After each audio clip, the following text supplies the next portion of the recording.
السلام علیکم ورحمۃ اللہ وبرکاتہ۔ بسم اللہ الرحمن الرحیم۔ استخارہ یہ حضور کی تعلیمات میں ایک ایسی تعلیم ہے جس کی تاکید حضور اکرم صلی اللہ علیہ وسلم قرآن کی آیت کے حفظ کی طرح کیا کرتے تھے۔ قرآن کی آیت کی طرح استخارہ سکھاتے تھے، دعائے استخارہ پڑھاتے تھے۔ استخارہ کیا ہے؟ استخارہ گویا اللہ سے مشورہ لینا ہے۔ ویسے تو مشورہ کرنا سنت ہے، تو مشورہ کرنے کے لیے اللہ سے بہتر کون ہو سکتا ہے، اور اللہ سے بہتر کون مشورہ دے سکتا ہے؟ کسی شریف انسان سے مشورہ لیا جاتا ہے تو وہ ہمیں بے لوث بے مقصد مشورہ تو دیتا ہی ہے، ساتھ میں اگر اس کے بس میں ہوا تو مدد بھی کر دیتا ہے۔ اب اللہ سے استخارہ کرنے کا حاصل یہ ہوگا کہ جب ہم اپنی ذمہ داری اس کے حوالے کر دیں گے تو وہ خیر ہی ہوگا، اس کام کا انجام بھلا ہی ہوگا، کیونکہ ہمارے کام کو اللہ کا علم اور اس کی قدرت کرے گی۔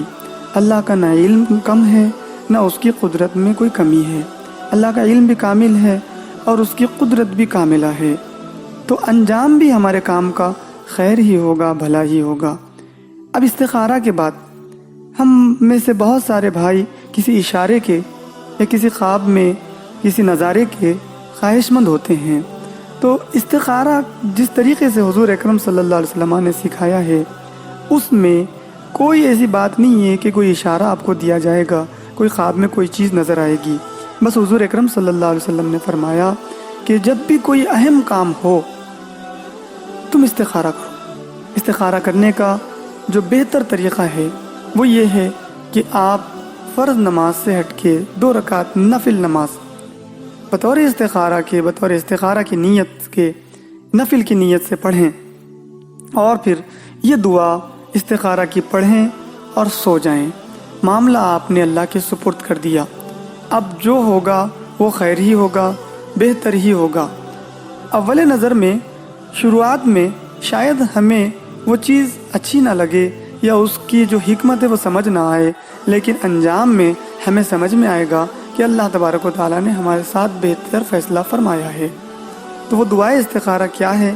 وہ یہ ہے: اللہم انی استخیرک بعلمک واستقدرک بقدرتک واسألک من فضلک العظیم فإنک تقدر ولا اقدر وتعلم ولا اعلم وانت علام الغیوب اللہم ان كنت تعلم ان هذا الامر خیر لی فی دینی ومعاشی وعاقبت امری عاجلہ وآجلہ فاقدره لی ویسره لی ثم بارک لی فیہ وَإِن كُنتَ تَعْلَمُ أَنَّ هَذَا الْأَمْرَ شَرٌّ لِّي فِي دِينِي وَمَعَاشِي وَعَاقِبَةِ أَمْرِي عَاجِلِهِ وَآجِلِهِ فَاصْرِفْهُ عَنِّي وَاصْرِفْنِي عَنْهُ وَاقْدُرْ لِيَ الْخَيْرَ حَيْثُ كَانَ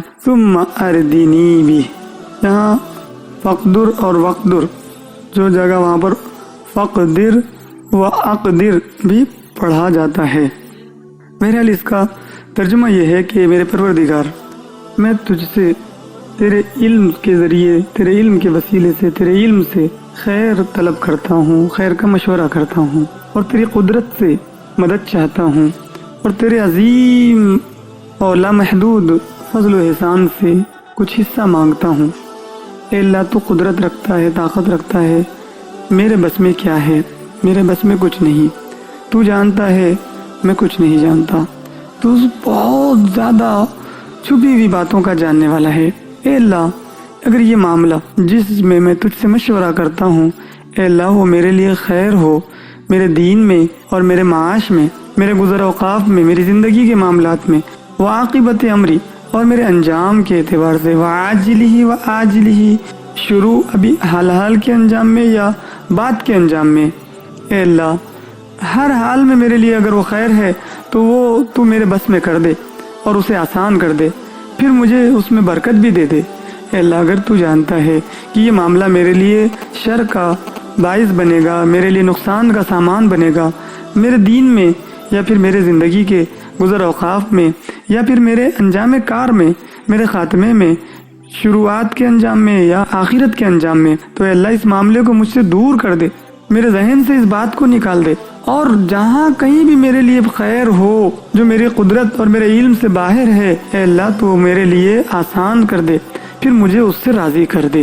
تو محترم دوستو، یہ دعا پڑھیں، بس اللہ کے حوالے ہو جائیں، اب کسی اشارے یا کسی نظارے کے جو ہے نا منتظر نہ رہیں، اب جو ہوگا اسے قبول کرنے کا ایک جذبہ رکھ لیں، ہمت کر لیں اور اللہ کے اوپر توکل کر کے خوش ہو جائیں۔ السلام علیکم ورحمۃ اللہ وبرکاتہ۔